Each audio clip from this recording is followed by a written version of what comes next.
I'm Daniel, and I did learning objective number 4, explain the relationship between key provisions of the Articles of Confederation and the debate over granting the federal government greater power formerly reserved to the states. So to break that down, there were many problems under the Articles of Confederation, mostly related to power between the states and the government.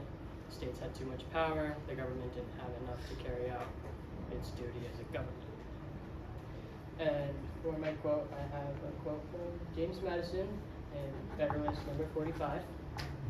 The powers delegated by the proposed Constitution to the federal government are few and defined. Those which are to remain in the state governments are numerous and indefinite.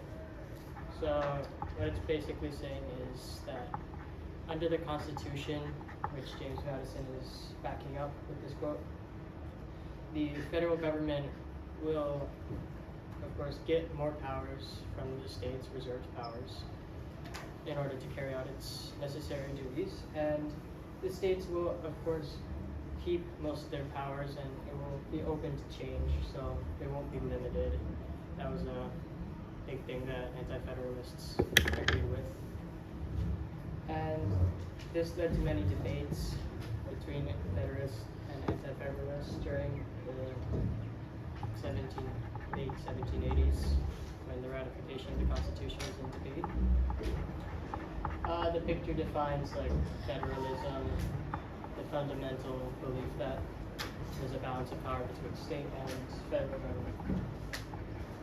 So my examples are bold, but my first one is Brutus I and Federalist Papers, both written in 1787. Brutus I written by anti-federalist Robert Yates, and Federalist Papers written by James Madison, Alexander Hamilton, and John Jay. So you can see this is like a tug of rope there. It means the power struggle between the two for the majority to agree with them, the ground. So because of the problems under the Articles of Confederation, it led to debates. This was one of the biggest debates at the time, which was Brutus I and Federalist Papers. Brutus I highlighted the decentralized government structure that anti-federalists were keen on keeping, and Federalist Papers did the opposite, highlighting the centralized government structure where more power was given to the government or the state's reserved powers, such as power of taxation and commerce. A second example is the Supreme Court case, Gibbons versus Ogden. This is 30 years later after the Constitution was ratified. This is an evident effect of those reserved powers being transferred over to the federal government under the Constitution. So a little context to the case: Thomas Gibbons, a steamboat operator who ran from New Jersey to New York on the Hudson River, was given a federal permit to use that route.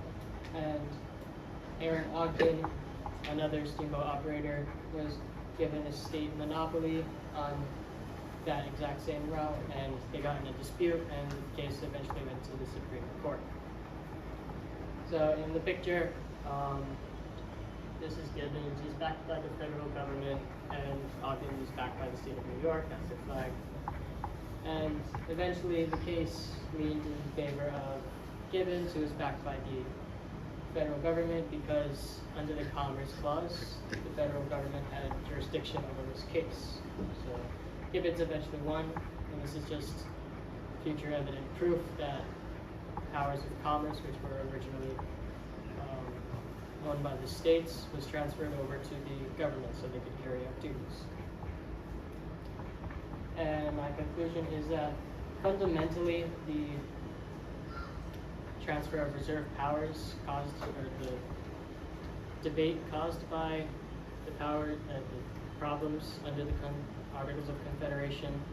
They led to, of course, the ratification of the Constitution after much time, and fundamentally it's balanced. It's supposed to be balanced. In this era and age, it's a little unbalanced, but it's supposed to be like that.